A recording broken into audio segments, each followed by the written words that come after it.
What's up, everyone? Eddie Mercado here with BloodyElbow.com, and I'm about to speak with Bellator featherweight contender Emmanuel Sanchez as he is set to take on AJ McKee at Bellator 166 on December 2nd.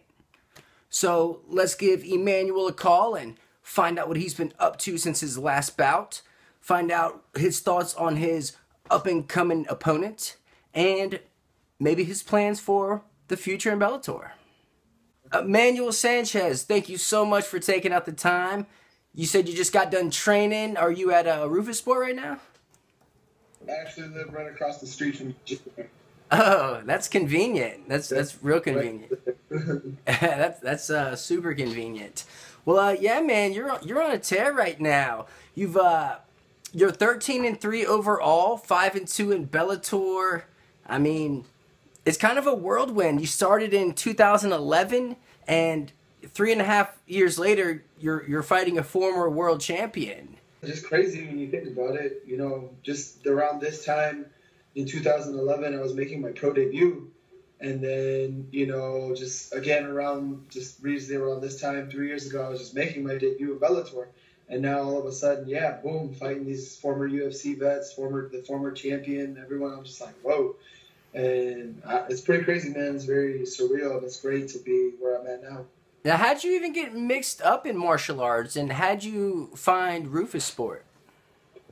Well, I went to high school in Illinois, so I've always been around the Milwaukee, Chicago area. You know, grew up around these hoods.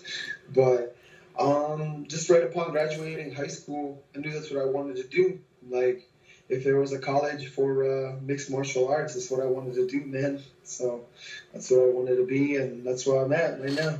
Okay, awesome. What's it like training with Anthony Pettis, Sergio Pettis, Ben Askren, Duke Rufus? Yeah, the list of names, man, it never goes down. You know, we got guys every day coming from different academies, or, you know, Tyron Woodley coming in from ATT. You know, we got so many different guys at the highest level or working their way up to get to the highest level, and they know that this is the place to be. And it's nice because we welcome anyone with open arms, and it's really great getting to work with so many different people. I mean, just my time here alone, I've got to spar with Darren Elkins, Sam Stout, not Johnny Carter, what was his name? I'm sorry, I just came with Eve Edwards. You know, these are guys that I grew up watching. You know what I mean? Like, they've been doing this, you know, when I was still a kid in school, never even dreamed of fighting. And I get to spar with these guys? Like, it's just nuts. Yeah, definitely surreal, for sure. Now, on your plate, you have an up-and-coming prospect. He's 21, AJ McKee. His father, Antonio McKee, was a fighter, so he was kind of bred for this. It's going to be at Bellator 166, December 2nd. Thackerville, Oklahoma, at the WinStar Resort Casino. What are your thoughts on the matchup? Well, I'm about to go 3-0 in Oklahoma. I actually made my debut in Oklahoma, so it's a special place to me. You know, being like, whoa, dude, I'm here. You know, I'm here. And that was actually the last time. It was right when Scott Coker became the president of the promotion. So it was the last time they actually used those gloves before they switched to the gloves they have now. So it's great. I have those gloves, and yeah, man, that's something that, you know, get to say that I did, you know what I mean? And when I made my debut, Eduardo Dantas was fighting Joe Warren, and now I'm fighting again, and Eduardo Dantas is fighting Joe Warren, and at that time, I was on the undercard, and now I'm the co-main event. So you can't write a better story, you know, for Oklahoma and everything that I worked so hard for. And yeah, this is very special to me, man. It's so great that I get to be where I'm at now. Okay, now let's go back a bit. And in the Pat Curran fight, I mean, you really held your own. He ended up winning the decision, but, I mean, did that give you a boost in confidence that, hey, you belong at the top of the featherweight division? Yeah, it did. You know, I mean, I felt that way with any of the men I faced. You know, I never really let it get to me. Like, I think people sometimes get too wrapped up in thinking, oh, he's got X amount of fights, he's the former champ, or he's this, he's that, he's whatever. And it's like, no, this is another man, this is another human being that sweats and bleeds like I do.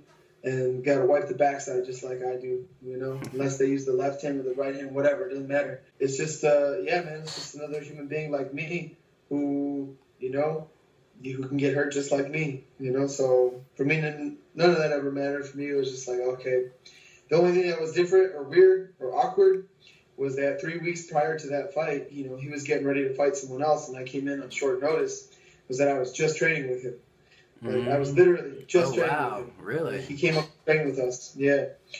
And I feel like out of all the guys he sparred with here at our academy, I sparred with him the most. And, you know, we were all kind of on the same terms, thinking, like, we are so far apart from each other that we wouldn't fight each other until later down the road. And sure enough, we fight each other 3 weeks down the road. And, you know, for me, it was something incredible because not only is it too big of an opportunity to miss, that's one, but also I'd never taken the fight on short notice before. So for me, what was in the back of my mind thinking, can I even make the weight right now? You know, I'm like, oh my God, I've never done it before. And it was such short notice, but I did.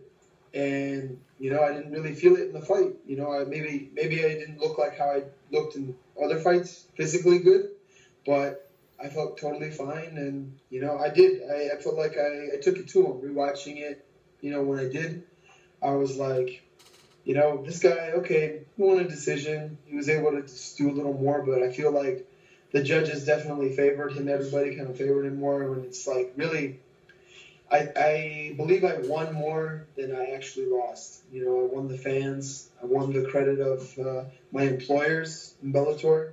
He's saying, thank you for taking the fight. Thank you for making weight. And, you know, I feel like I put on an exciting fight. And I was still going for the finish. Whether it was the first round, third round, didn't matter to me. I was looking to take him out. Yeah, I don't think you can do a boring fight, to be quite honest. I don't think that's even like a possibility. You just, the pace you set and the volume you throw just eliminate any kind of boring talk whatsoever. Now, after the Pat Coran fight, you fought Henry Corrales. Very, very exciting fight. You threw a flying triangle and locked it up, and then double hammer started just going ape on him. Now, I love seeing it, but I gotta ask, like, what made you do that versus like trying to lock up the triangle or something? He pissed me off. Oh yeah, I was pissed off. Oh, yeah. I knew the triangle was secure, but I knew I'm gonna soften him up before I actually start squeezing. You know, I didn't want to gas my legs out or anything. But in the heat of the whole moment, I had the triangle locked up, and I still saw a little hole. And I'm like, man, what am I doing wrong? What am I doing wrong? Like something, I'm like, I wasn't really squeezing as hard as I could have. I was focusing more on hitting him and hold him in this position, hit him, don't let his head get out. And then from there, that's why I transitioned to the armbar, because I noticed, okay, there's something missing on why I saw it, that much of a hole. And that's why he's not tapping. And like I said, I wasn't squeezing for dear life, but in the heat of me going for the armbar, that's how he was able to escape. And yeah, at that point, I was pretty mad too, because that's actually the third time in all of my fights, and I remember this. I'm gonna remember it till I die. That was the third opponent, third fight, third time I had a triangle in a fight and had a guy get out of it. So that can't be going on, you know what I mean? Because otherwise, that would have been 3 first-round finishes, and the less of the toll it takes on my body, less ring time, and easy wins when you think about it. Okay, have you worked on that at all? Like maybe looked into it to find out if there's some minutia you're missing somewhere to tighten those up? Oh yeah, absolutely. Every day, you know, I'm a brown belt in Brazilian Jiu-Jitsu. I don't pride myself on being this pure Jiu-Jitsu guy, pure, you know, striker, pure wrestler, whatever. I'm a mixed martial artist, so I can fight everywhere. My Jiu-Jitsu coach as well, Daniel Vanderlei, does not see me as, you know, oh, I'm your Jiu-Jitsu coach. No, I'm your winning coach. You knock the guy out, we win. You submit the guy, we win. You TKO him, ground him down from the mount, from side control, whatever, we win. We decision, we win. That's all that matters. So, you know, he doesn't see it as I need to do this or, you know, do that. It's just obviously always fine-tuning those things to get the finish. But, you know, my striking coaches give me tips on, you know, jiu-jitsu. And they don't even train jiu-jitsu as much as we do, you know. But it's finishing a fight is finishing a fight. Okay. Now, I actually got to speak with Henry Corrales right before he fought Pitbull.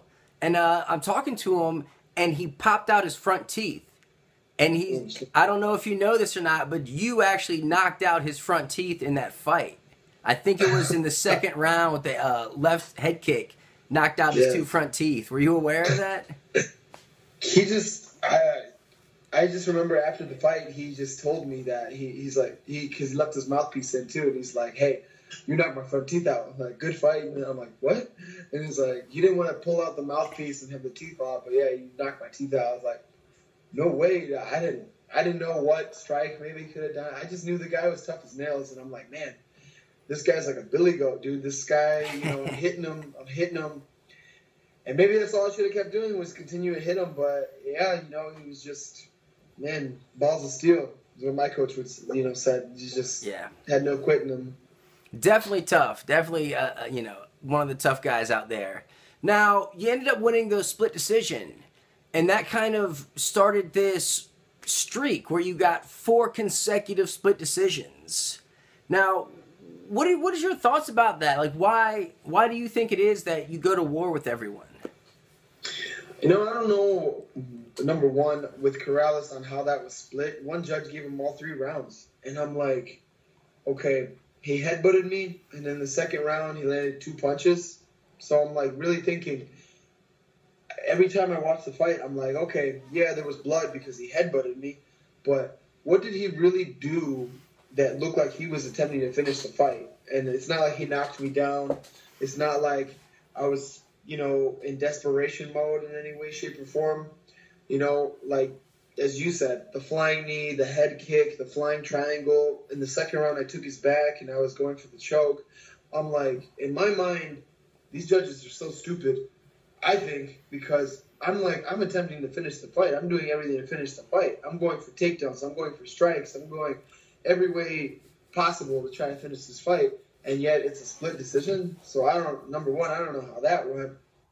With Lawrence, I could see that because, I was getting ready for him to take me down, but he stood up striking with me. So for me, I was getting ready. I was seeing on how well and how much he was training with Michael Chandler and how well his training got better over his past few fights. So I was anticipating someone to take me down. And when he started striking with me, I had to obviously readjust my game to beat him at his, So that's the only way I saw it. Maybe that's why that fight went split. But again, Justin was never trying to finish me. Justin never dropped me. Justin never had me in a position, The only time he was trying to win, I think, was on the ground when we were scrambling, and he just tried to hold me. He wasn't trying to ground and pound. He was just trying to hold me to hopefully win a decision. But even then, I was hitting him. I was dominating. I was going for submissions. That's all I look to do is finish fights. No matter what round, what second, what minute, I want to finish the fight by submission, by knockout, by TKO. Like, the ref pulls me off, the fight's over. And that's what I'm always looking to do. From bell to bell, I'm looking to give him hell. That's it. Okay. Now, would you say you agree, at least, with all of the split decisions? Not at all, actually. Not at all? Not at all, no. The only one that you could call, like I said, close with was with Lawrence because he maybe threw a little more in the first round. But other than that, the second and the third, I was out clinching him, out wrestling him, and out striking him. And then with Pineda, I stuffed all of his, okay, he took me down, but he didn't do anything. I out-scrambled him. I beat him on the ground. Did you see his face? And did you see mine after the fight? And then with Weichel, okay, he took me down in the first. I got right back up. What did he do? And then in the third, he took me down, and then he tried to hold me down for a little bit. I got back up. He did no damage whatsoever. So, no, I don't agree with, I don't understand. My coaches are not happy about it. I'm not being biased about it towards myself with just my coaches, but you look up on SureDog, you look up on any MMA website, they had me winning the fight, all 3 rounds. Because, let's think of it this way. In wrestling, they give you 2 points for a takedown. If that's why judges want to think of it, a takedown's huge. Well, they also give you points for escaping. So why don't they give a guy a point for escape? I don't understand that my butt hits the mat because you grabbed my leg, yet I caught right back up. That's you winning. You didn't do anything, Okay. And also, I think all judges need to get kicked once. They're saying, low kicks don't win fights. Well, let me kick you once. And you tell me if that's winning a fight. You know, low kicks break legs. Oh, Low yeah. kicks hurt people. You know what I mean? Low kicks stop people from walking the next day. You should have seen Daniel Whiteshaw in the hotel lobby and at the airport. He was limping, busted Really? up, couldn't move. So Wow. you tell me who won the fight, you know, when I didn't have a scratch on me. Okay. Now, what do you think it's going to take to kind of break the cycle and kind of make it not even debatable whatsoever? Like, clear cut, you won the fight. The biggest thing is just throw more, you know, as my coaches have told me too. They asked me, you know, have you ever been tired after a fight? And I said, no. Been maybe frustrated, maybe got hit more than I have liked, or headbutted, you know, but no, I've never really been tired. And So, that's crazy. they slap Sorry, me around, that's crazy. You push such a crazy pace, and you look the same in the third as you do in the first. How is your cardio so good? It's really wild. I honestly don't know, because I see it in training all the time where, you know, with my own teammates, I'm not down talking to them, but they might be tagging me, they might have taken me down, or they might have gotten something on me, yet I still get right back up and I'm right back on them, and I can already see, I'm like, all right, they're going backwards, I'm going forwards, I'm winning. I can tell that they're tired. So now it's time for me to impose my will and break them. And now I just need to do that more in my fights. And my coaches say that too, is that you throw a lot, you need to throw more. And you need to come forward more. And you need to just never stop with the pressure. You're a human lawnmower. Your opponent's ass is grass. Go out and mow it. Okay. Now, if you rematched Whitechul, how do you see that going down? Having more combinations, you're gonna, like, they replay on Spike. Oh, okay, he threw one right hand as I was coming in, and what a front kick to the face that I still caught and threw aside that he didn't really do anything with. You know, other than that, yeah, I was consistently, you know, throwing combinations, whether it was a low kick, a high kick, a right hand, the jab. I was always going for it. I always had something in his face. I was always arguing. I was always busy. You know, busy. I never stopped moving and I never stopped hitting. So, yeah, what I would do, I'd probably just put in more power on some. Throw more and throw in more power when it comes to it, because I noticed he wasn't opening up on me. And also, no one's expecting a takedown from me, but no one knows how great of a wrestler I am yet. But, you know, that just, it comes to see. I think people just look at my fights and they could probably say, this guy's so easy to take down, so this, but they have no idea what comes after takedown or after what on the ground, you know? So I think with me always when it needed to be dominant and being on top, just like how I was on Daniel Pineda, that's all I'm going to do is dominate and finish fights from there. Okay. Now, on your plate right now, AJ McKee, he is a young prospect who has only finished in the first round, and he's taking on a seasoned contender who has never been finished. What do you think of this matchup? How do you see it going down? Or is it going to go the distance? Are you going to get him out of there early? Well, actually, one of his fights have gotten outside the first round. His last one. So, yeah, he can lie to himself and the public and the media and all that stuff and try to say, oh, he's finished all, but no, I watched your last fight, and I saw it, so I know. And he can say whatever he wants, think whatever he wants. His coaches can be thinking, his dad can think whatever, but deep down inside, man to man, you know, everyone knows. No one can lie to themselves at the end of the day. And he knows what's coming. And if he thinks he wants to bring it and hopes to stand and trade or try to bring it to me, well, then good. I'll meet you in the middle then. Then that's my pleasure. Thank you. Because I could only hope for that. Because, I mean, so many guys say that they want to try to knock somebody out or try to go out and get it and, you know, oh, I'm going to beat you standing. Well, we'll see. All right, then. You're going to get what you wish for then. Now, do you think he's ready for this step up in competition? You know, no. Because I'm looking to go out and take him out in the first round. I got more first-round finishes than he has fights. So I don't think he's ready. I don't think he knows what's coming. I think he can believe his own hype and everyone who's in his ear telling him that he's the greatest and he can do this and he's that. I think it's just a load of crock. But, you know, it is what it is. Whatever. Think what you want. Feel what you want. Train the way you want. But none of those guys have a win in Bellator. None of his opponents that he's had have a win in Bellator, number one. Number two, they were all debuts. Number three, none of those guys are me. So that just right there is the answer. Okay, now what can he expect in deep waters? He's never really been there. I mean, and you push a pretty frenetic pace. So I mean, what can AJ McKee expect in this fight? What can he expect? Well, someone who's not going to go down. That's the thing, is that you watch any of his fights, okay, he maybe looks fantastic. Yeah, you look fantastic on someone who's nervous, making their debut on the biggest stage of the world, or fighting someone who's undefeated, or thinking like, oh, hey, yeah, man, it's my time.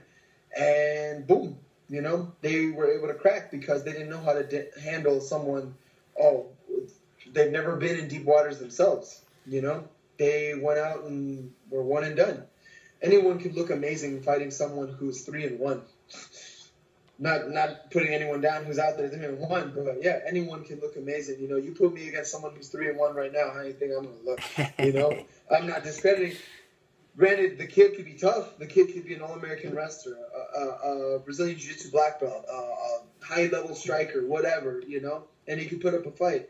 But still, the level of experience, if you've never really been in a fight, which this kid never has been, well, he's going to find out. Okay. Now, you have a prediction?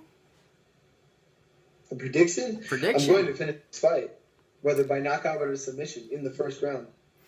Okay, I dig it. Now, he's kind of a long fighter. Are you doing anything special to kind of account for his length? I mean, he doesn't really use it. Let's be honest. He doesn't really use it. I see a guy who's long, young, athletic, and has wrestling experience, and his father was a fighter. Other than that, I mean, okay, and then his level of opponents, too. If his level of opponents didn't know what to do with someone who can spin, can jump, and this, man, do you know who I train with? I train with Anthony Pettis. I train with Sergio Pettis. I train with Tyron Woodley. I train with Ben Askren. I train with CM Punk. You know what I mean? Yeah, you can say what you want about CM Punk, but I train with CM Punk.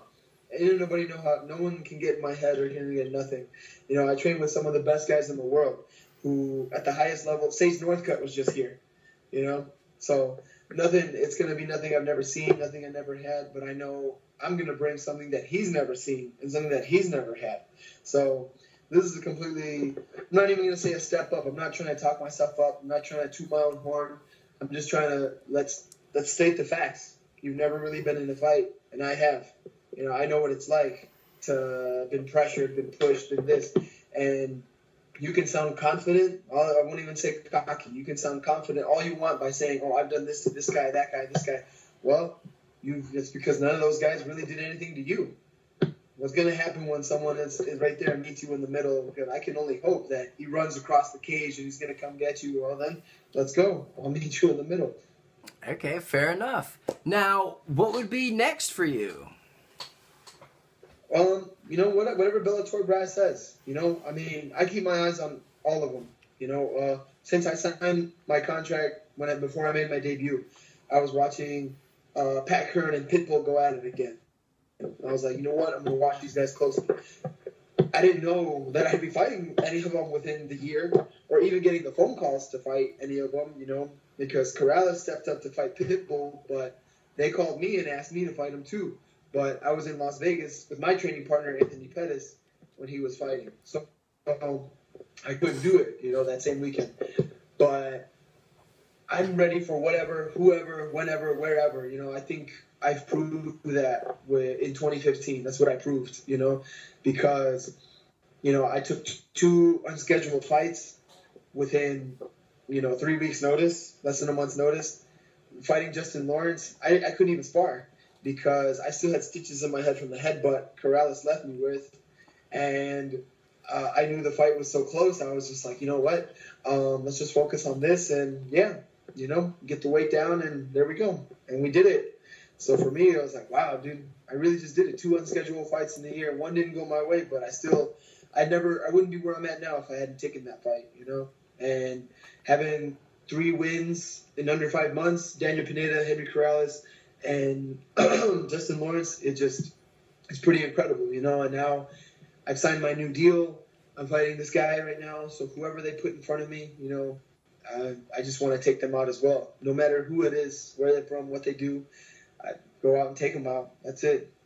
Okay, awesome. You said you just signed a new contract?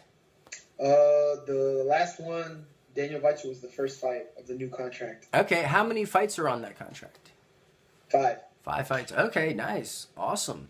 Well, how can, do you have any sponsors or any people in particular you want to give a shout out to? Yeah, of course. Now I got a new one now.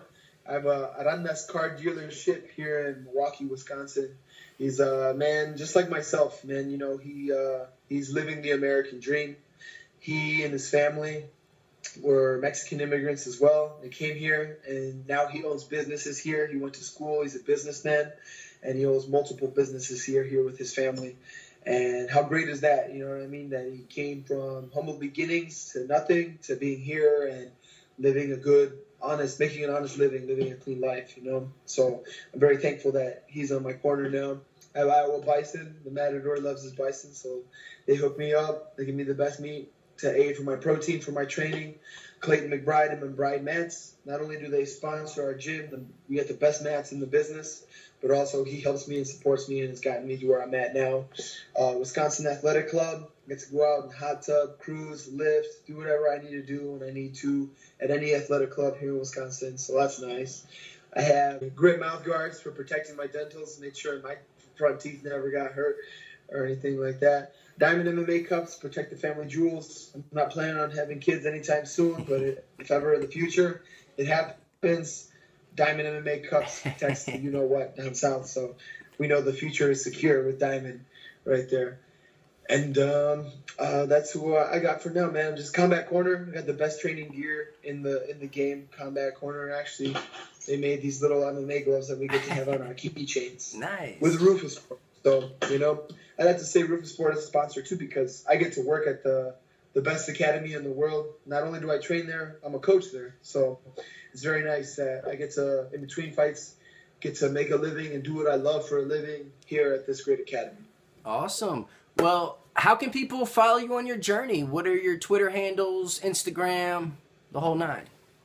Just about everything is Matador Sanchez. I'll make sure that's patented. Except my Twitter is at @LMatador145. But Matador Sanchez is Snapchat, Instagram, Skype right now, and just about everything. And so Facebook is just my name, Emmanuel Sanchez, and my Facebook fan page, Emmanuel Sanchez. And I'm cool with anyone, man. I accept everyone and follow everyone. And even though sometimes I don't know who they are because they got their own different name, I got to find out. Just plead to the weird stuff. But for the most part, you know, I always keep to know me is to love me. And I always want to spread the peace, love, and optimism and positivity throughout the whole world through all this cold stuff and negative stuff that's going on in the world. If we can spread peace, positivity, even in stuff in the MMA world, too many guys go head to head, but deep down inside, we're all men who got to provide for ourselves, our families, our futures. And that's what I'm looking to do. So I'm a peaceful man. I'm a lover and a fighter. I dig it, man. Well, Emmanuel Sanchez, thank you so much for taking out the time. AJ McKee is on your plate, Bellator 166, December 2nd. Best of luck to you, sir. Thank you very much, man. I appreciate the interview. Yes, sir. Stay in touch. So there you have it. The 13-3 Emmanuel Sanchez set to take on AJ McKee at Bellator 166 on December 2nd. Go check it out. In the meantime, go ahead and read me over at bloodyelbow.com. Follow me on Twitter at @the Eddie Mercado. And go be a good person.